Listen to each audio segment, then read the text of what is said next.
आज मैं आपको अपनी कहानी सुनाने जा रहा हूँ। ये कहानी है तब की जब मैं स्कूल से कॉलेज पहुँचा, जहाँ क्लास के पहले दिन ही मैंने अपनी कज़न को देखा तो पता चला कि हम एक ही क्लास के स्टूडेंट हैं, पर हम दोनों ही एक दूसरे को पसंद नहीं करते थे।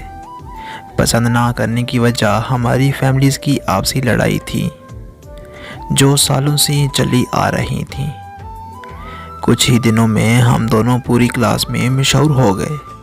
फ़र्क सिर्फ इतना था कि वो क्लास की सबसे लायक लड़की के नाम से मशहूर हुई और मैं सबसे नालायक लड़के के नाम से।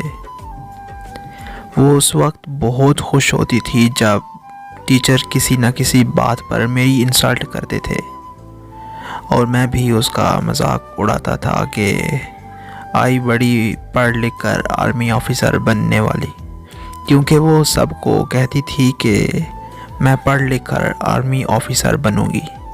हम दोनों ही एक दूसरे को हमेशा नीचा दिखाने की हर मुमकिन कोशिश करते रहते थे। एक दिन मुझे पता चला कि उसने पूरे ख़ानदान में मेरी नालायकी के किस्से सरेआम किए हुए हैं, तो मैंने अगले दिन क्लास में जाते ही उसे सबके सामने थप्पड़ दे मारा, जिसकी वजह से वो बहुत रोई और कई दिन तक कॉलेज नहीं आई। मैं बहुत खुश था कि जान छूट गई, पर कुछ ही दिनों बाद वो वापस कॉलेज आ गई और वापस आकर चुपचाप रहने लगी। उसकी चुप मुझसे बर्दाश्त नहीं हो रही थी, तो कुछ ही दिनों में मुझे अपनी गलती का एहसास होने लगा।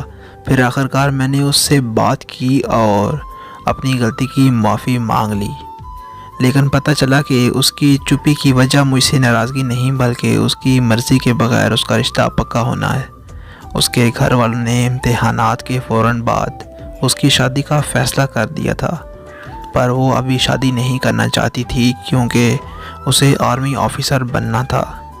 ये सब जानकर मेरे दिल में उसके लिए नरमी पैदा हो गई और मैंने उसे दिलासा दिया कि वो फ़िक्र ना करे, मैं कुछ ऐसा करूँगा कि उसकी शादी नहीं होगी और उसका आर्मी ऑफिसर बनने का ख्वाब ज़रूर पूरा होगा।